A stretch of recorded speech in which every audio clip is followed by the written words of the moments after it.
Hi everybody, I am Arash and we are solving HackerRank Python Preparation challenges. So let's start the next one.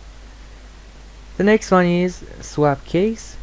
We should swap the letters case of a given string.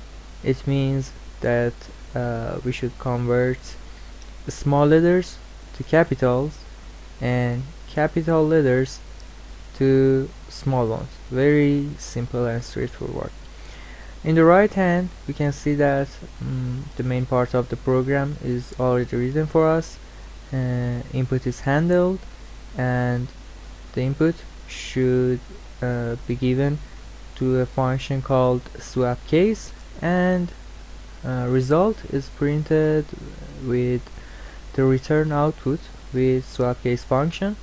So our job is simply completing the swap case function.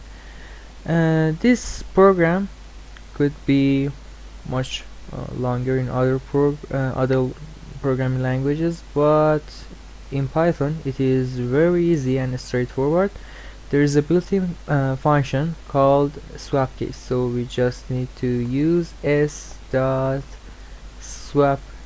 case here, and its job is very simple. It does exactly what this challenge needs us.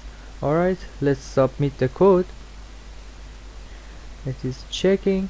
While it's checking, I should remind again that all of the codes, link of video, link of problem, and everything you need is available in the caption of this video. Let's wait a little more. And everything is alright. Thank you guys for watching my video. This was Arash and see you next time.